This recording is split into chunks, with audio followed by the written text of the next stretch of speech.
आज बहुत दिनों बाद हम लोगों ने आप लोगों का फेवरेट गेम खेले, माइनक्राफ्ट। अरे भाई, हम लोगों ने खेलते खेलते इतना एंजॉय किए, तो मैं तो इमेजिन कर करके परेशान हो रहा हूं कि आपको देखने में कितना मजा आएगा। उस वीडियो को जरूर देखना, लेकिन इस वीडियो के बाद उसकी लिंक वीडियो के डिस्क्रिप्शन बॉक्स में डाल दे रहे हैं। ब्लडी जिया गेमिंग में आया हुआ है, लेकिन फिलहाल इसको एंजॉय करो। इस वीडियो की शुरुआत करते हैं, फिर उसको एंजॉय करना। चकवा एक ऐसी खतरनाक शक्ति होती है जो एक बार आपके पीछे पड़ जाए ना, तो आपको वश में करके ऐसे तड़पा तड़पा के मारेगी ना, ऐसी हालत बना के रख देगी ना कि आपने कभी सोचे भी नहीं होंगे और ना ही कभी इमेजिन करना पसंद करेंगे। ये जो घटना है कोमल नाम की एक साधारण सी लड़की के साथ आज से पूरे 14 साल पहले घटी थी। चलिए चलते हैं सन 2010 में और जानते हैं इस खौफनाक घटना की कहानी जिया की जुबानी। ये जो घटना कोमल के साथ घटी थी ना, उस टाइम पे उसने इमेजिन नहीं की थी कि मैं अपने फेवरेट जगह पे जाऊंगी और वहाँ पे मेरे साथ कुछ ऐसा बीत जाएगा, मेरे साथ कुछ इतना बुरा घट जाएगा। सबसे पहले तो हम लोग जानते हैं 2010 में कहाँ पर कैसे जाती है कोमल और क्यों उसके साथ इतनी खौफनाक घटना घटती है। जो कोमल नाम की लड़की है, ये नागपुर की रहने वाली है और वहाँ पे ये अपनी फैमिली के साथ अपनी ज़िंदगी अच्छे से बिता रही थी। उस टाइम पे ये क्लास 12th का एग्ज़ाम जस्ट दी थी और इसका ना हर साल का ऐसा ही था कि ये ना अगर उसके स्कूल या कॉलेज से छुट्टी होती थी ना, तो अपने मामा के यहाँ ज़रूर जाती थी। जैसा कि बहुत सारे बच्चे करते, अपने मामा के यहाँ घूमने ज़रूर जाते हैं अगर कोई भी छुट्टी होती है। तो ये भी ऐसा ही करती थी। अभी 2-3 साल से मामा के यहाँ जा नहीं पाई थी, जब से थोड़ी बड़ी हुई थी, क्योंकि 10th का एग्ज़ाम, 11th का, 12th का, ये सब चीज़ों में ना फंस के रह गई थी बेचारी। तो वो जब 12th पास करती है, 1-1.5 महीने का छुट्टी होती है उसी कॉलेज से, तो वो अपने घर वालों को बोलती है कि मैं ना इस बार मामा के यहाँ जाऊँगी। घर वाले बोलते हैं कि देख बेटा, आगे पढ़ाई वढ़ाई करना है तो कौन से कॉलेज में क्या एडमिशन लेना है, सारी चीज़ों के बारे में पता कर, फिर नेक्स्ट ईयर छुट्टी लेके चले जाना, या कॉलेज में पहुँच जाएगी तो छुट्टी मिल ही जाएगी। ये बोलती है नहीं, कुछ भी हो जाए मैं इस साल तो मामा के यहाँ जाऊंगी ही जाऊंगी। मुझे मामा की, मामी की, नानी की बहुत ज़्यादा याद आ रही है, इन सब की। मेरे भाई बहन जो है वहाँ पे उनके साथ बहुत टाइम स्पेंड करने का मन कर रहा है। मुझे नहीं पता, मुझे जाना ही है। तो घर वाले बहुत समझाने की कोशिश करते हैं, लेकिन कोमल बिल्कुल भी नहीं मानती है। वो अपने घर वालों के जिद पे अड़ जाती है और बोल बोल के जाना है जाना है जाना है, मैं अकेले चले जाऊँगी, मैं बड़ी हो गई हूँ, मुझे जाना है कर करके मना ही लेती है। घर वाले भी मान जाते हैं। घर वाले बोलते अच्छा ठीक है, चल जाना तो चल जा, लेकिन आराम से अच्छे से जाना और अच्छे से जल्दी ही वापस आना, ज़्यादा टाइम मत लगा देना। तो ये बोलती है हाँ ठीक है, मैं सिर्फ 10 दिन के लिए जा रही हूँ, सिर्फ 10 दिन अच्छे से टाइम स्पेंड करूँगी, बहुत घूमूंगी फिरूंगी और उसके बाद आ जाऊँगी। क्या था ना, इसको अपने मामा घर जाना इसलिए ज़्यादा पसंद था क्योंकि वहाँ पे एक अलग ही माहौल रहता था। वो जो जगह थी ना, नागपुर के अंदर एक छोटे से गांव की जगह थी। पूरा पहाड़ी इलाका, चारों तरफ से पहाड़ से घिरा हुआ, बहुत सारे खेत, बहुत सारी चीज़ें खाने वाने की खेत में मिलती थी। उसके मामा की बहुत सारी खेती भी थी। उनके गांव में एक अलग सा रुतबा और इज्जत था, जिसकी वजह से उसके मामा उसको घुमाते थे, उसको भी अच्छा लगता था। वहाँ के लोगों से वो भी मिलती थी, उसको भी अच्छा, गाँव के लोगों के साथ टाइम स्पेंड करना उसको बहुत पसंद था। तो ऐसा ही होता है, अपना बैग वैग पैक करती है, अपने घर से निकल जाती है बस लेके जाने के लिए वो छोटे से गांव में। वो छोटे से गांव की बस थी ना, सिर्फ एक ही बस चलती थी। जो बस नागपुर से वो एक पर्टिकुलर प्लेस पे जाएगी, एक नागपुर के बस से, और उस प्लेस से उस गांव के लिए वो बस मिलती थी। और एक ही बस थी जो दोपहर के टाइम में चलती थी और उसके मामा के गाँव शाम के 6:30-7 बजे तक छोड़ देती थी। तो ये जैसा प्लानिंग की थी वैसे टाइम पे ही पहुंच जाती है इस नागपुर वाले बस से, और एक प्लेस पे जाके वहां से उस गांव वाला बस ले लेती है। उस बस को लेती है, आराम आराम से मस्त टाइम स्पेंड करते हुए बस में आराम से खुश होते होते जा रही थी। बाहर का माहौल देख रही है, बहुत सुंदर लग रहा है। जैसे ही गांव में एंटर करती है, जैसे गांव आने लगते हैं, वैसे इसका मूड और फ्रेश हो जाता है। बाहर का नज़ारा देख रही है, मस्त परफ्यूम लगाई हुई थी, बाल खोली हुई थी, एकदम अच्छे स्टाइल में जा रही थी, एकदम फुल ऑन रेडी होके जा रही थी। और बाहर देख रही है, जंगल इसको दिखाई दे रहे हैं, पहाड़ दिखाई दे रहे हैं, अलग ही मन खुश नज़र आ रहा है। 7 बजे करीब करीब तक ये अपने मामा के उस गांव के चौराहे तक पहुंच जाती है। उस गांव के चौराहे पे क्या था, इसके मामा ऑलरेडी इसका वेट कर रहे थे। मामा को देखती है, बस से उतरती है, बहुत खुश होती है। उसके बाद मामा से मिलती है, बोलती है मामा आ गए आप, मैंने सोची थी कोई ना कोई तो आएगा ही लेने के लिए, आप ही आ गए, मुझे बहुत खुशी हो रही है। मामा से बातचीत वगैरह करने लगती है। मामा बोलते कोई तकलीफ दिक्कत तो नहीं आने में? ये बोलती है नहीं नहीं कोई तकलीफ नहीं हुई, आराम से आ गई हूँ। मामा इसको घर पे लेके जाते हैं। घर पे जाने के बाद इसकी ना एक बहन थी मामा की लड़की साक्षी नाम की, और एक भाई था सुरेश नाम का। वो दोनों इसको देख के बहुत खुश होते हैं, कोमल दीदी आई, कोमल दीदी आई, एकदम पागल हो जाते हैं इसको देख के, इधर उधर कूदने लगते हैं। नाना नानी मामी सब खुश रहते हैं, मस्त इसको खाने पीने की चीज़ें खिलाते पिलाते हैं। उसके बाद मस्त खाती पीती है। और ट्रैवलिंग की वजह से ना बहुत ज़्यादा थक गई थी, बहुत ज़्यादा थकान हो गई थी।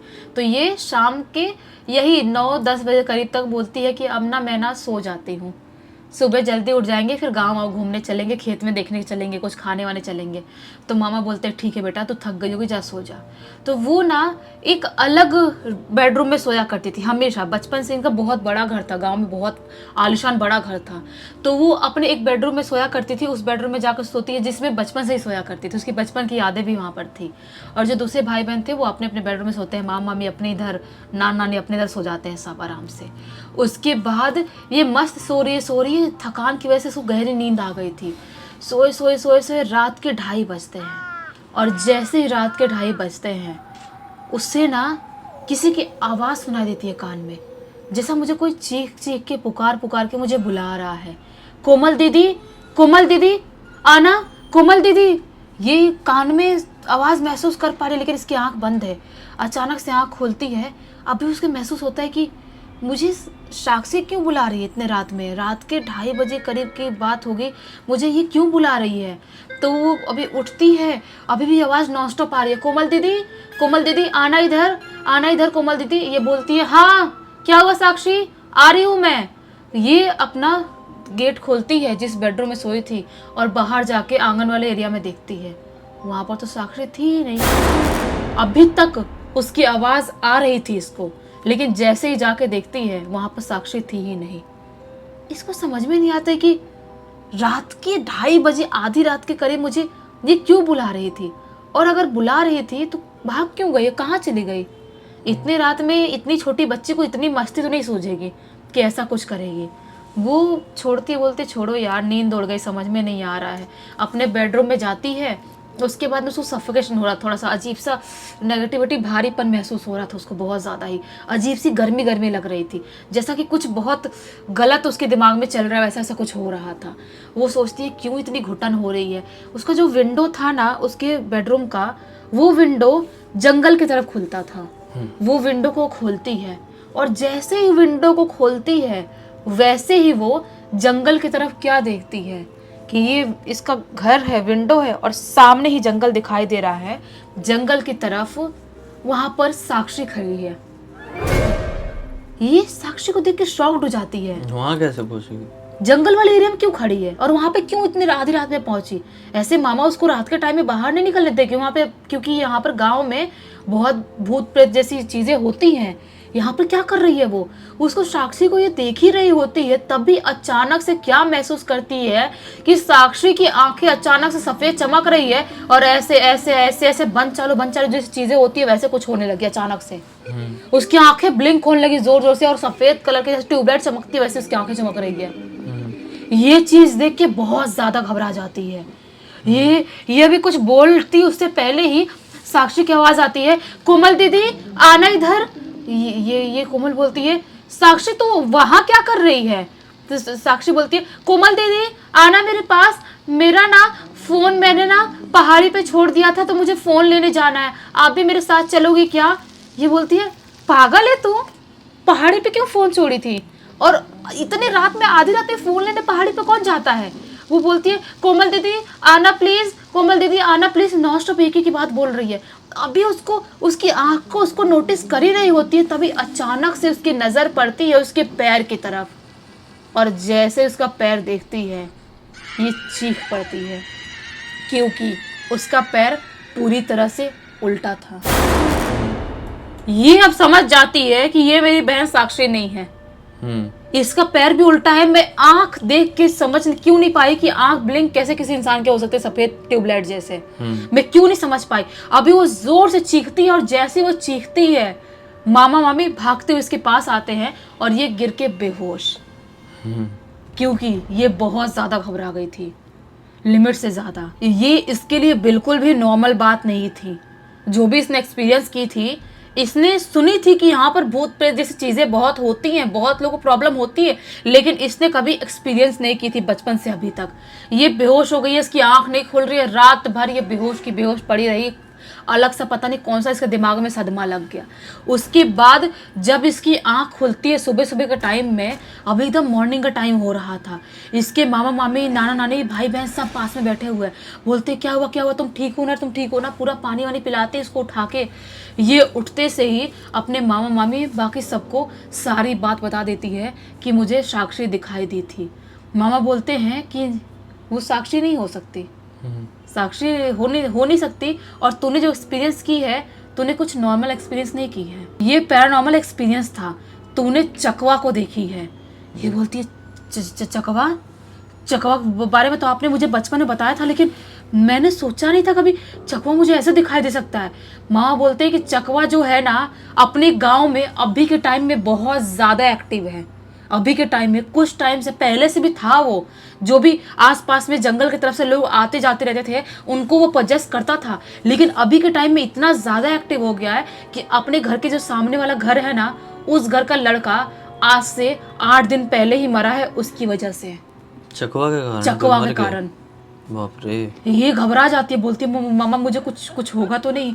माँ बोलते तुझे अगर होना होता तो मैं तो जिंदा नहीं बचती, अभी तक तेरा दिमाग खराब हो गया होता, तू नॉर्मल तरह से बात नहीं कर रही होती। तुझे कुछ तो नहीं हुआ है, लेकिन वो ना दिमाग के साथ बहुत खेलने की कोशिश करते हैं। हो सकता है कि थोड़ा रुक के या कुछ भी हो के तेरे दिमाग के साथ वो खेलने की कोशिश करे, और वो तेरे पीछे लगा है जंगल वाले एरिया से, तो बस से आ रही थी उसी टाइम पे। ये बोलती है कि मामा हो सकता है, क्योंकि मैंने परफ्यूम लगाई थी, बाल भी खोल के रखी थी, और जंगल वाले रास्ते से तो बस गुजर के आ रही थी अपनी, तो हो सकता है कि वो उसने देख लिया होगा और वहीं से वो पीछे लग के आ गया होगा। मामा बोलते हैं कि वो अपने घर के बहुत करीब आ चुका है, अपने घर के पीछे जंगल वाले एरिया में दिखाई दिया है, मतलब वो बहुत बुरी तरह से एक्टिव है और वो कुछ भी बिगाड़ सकता है। इसीलिए कुछ भी हो जाए, तू ऐसे रात के टाइम में बाहर नहीं जाएगी, और किसी की भी आवाज़ आती है तो कुछ नहीं सुनेगी, और कुछ भी एक्सपीरियंस होता है तो उसको इग्नोर करेगी। ये बोलती हाँ मामा मामी मैं ऐसे ही करूँगी, मैं जल्दी यहाँ चले जाऊँगा। बोलते जाने की ज़रूरत नहीं है, यहाँ पर गांव के लोग अक्सर एक्सपीरियंस किया करते हैं, लेकिन लोग इग्नोर करना सीख गए हैं। ये बोलती है ठीक है, लेकिन पूरा दिन इसका जैसे तैसे करके, अजीब से तबीयत खराब लग रही है, नींद लग रही है, जैसे तैसे करके पूरे दिन निकल जाता है। घूमने घामने कहीं बाहर नहीं जाती, क्योंकि अंदर उसके मन में एक डर बना हुआ था। और जैसे ही रात का टाइम होता है, रात में सोने के लिए जाती है, लेकिन जैसे ही वापस से आधी रात का टाइम होता है, उसे वापस से उसके घर के बाहर से आवाज़ सुनाई देती है, और इस बार उसकी मम्मी की आवाज़ थी। कोमल बाहर आना बेटा बाहर आना, मैं बहुत परेशान हूँ बेटा, मुझे बचा ले बेटा, ये शैतानी शक्ति मुझे मार डालेगा, बेटा बाहर आना कोमल। ऐसे चिल्ला चिल्ला के उसकी मम्मी बोल रही है। ये समझ नहीं पाती कि मम्मी यहाँ पर कैसे आ सकती है, और शाम तक नहीं आई थी, आखिरी बस यहाँ पर शाम को ही आती है, तो मम्मी आई तो आई कैसे, मैं समझ नहीं पा रही हूँ, जाऊँ बाहर या नहीं जाऊँ। तब इसको याद आता है कि मामा ने बोला था किसी की कुछ भी आवाज़ है तो बाहर मत आना। ये रात भर अपने बेडरूम में बाहर से मम्मी की, पापा की, अपने भाई बहन की, मामा मामी की, नाना नानी की आवाज़ सुनती रही, चीखने चिल्लाने की, कोमल बाहर आ जा, कोमल हमको बचा ले, कोमल ये चकवा हमको मार डालेगा, कोमल हमको बचा ले, चिल्लाने की रात भर आवाज़ आती रही। जैसे तैसे करते करते ये बैठे बैठे पूरी रात बिता दी। इसकी तबीयत खराब हो गई, इसको बुखार आ गया, पूरी रात जैसे तैसे बिताई। उसके बाद इसने मामा को फाइनली बोल दिया कि मामा मैं नहीं रह पाऊंगी, मैं बाद में भले ही ये जो विभूतियाँ चीज़ें ख़त्म हो जाएगी तब मैं आऊँगी, लेकिन अब मेरे को रह के नहीं हो पाएगा, मुझे आप कैसे भी करके मेरे घर छोड़ आओ, आप टाइम निकालो, कुछ भी करो या किसी से छुड़वा दो, मेरे घर छोड़ आओ। मामा क्या करते हैं, एक गाड़ी बुक करते हैं, और मतलब यही 4 व्हीलर, और इसको वहाँ पर नागपुर छुड़वा देते हैं। नागपुर चली जाती है, उसके बाद मम्मी को बताती है, पापा को बताती है, वो लोग भी डर जाते हैं, बोलते बेटा कुछ भी हो जाए अब से तू ऐसे नहीं जाएगी वहाँ पर। उस गांव में बचपन से, इसकी मम्मी बोलती है, उस गांव में बचपन से मैं भी बहुत भूतिया एक्सपीरियंस कर चुकी हूँ, वो गांव कहीं से भी नॉर्मल नहीं है, और वहाँ पे ऐसे चकवा जैसी बहुत सारी शैतानी शक्तियाँ और भी हैं जो लोगों को ऐसी पोजेस करती हैं, दिमाग के साथ खेलती हैं, लोगों को मार डालती हैं। वो दिन था 2010 का और अभी 2024 चल रहा है। अभी तक उन दोनों रातों को कोमल कहीं से भी भुला नहीं पाई है और ना ही जिंदगी में कभी भुला सकती है। ये बहुत अच्छा हुआ इस केस में कि कोई चीज़ डायरेक्टली कोमल को नुकसान नहीं पहुंचा हाँ। पाई, सिर्फ डराई है, यहाँ पे अपने होने का एहसास दिलाई है। कई बार कई सारी एनर्जीज ऐसी होती है जो सिर्फ आपको बताएगी कि हम यहाँ पर हैं, संभल जाओ। नहीं संभले तो खेल तमाम। नहीं, वो तो यहाँ पर ये संभल गई। वो तो चाह तो रही थी कि ये बाहर आए।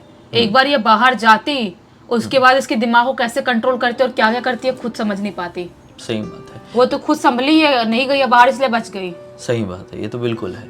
इस पूरी घटना की जानकारी किसी और ने नहीं बल्कि हमें कोमल ने ही इंस्टाग्राम पर लिखकर भेजी।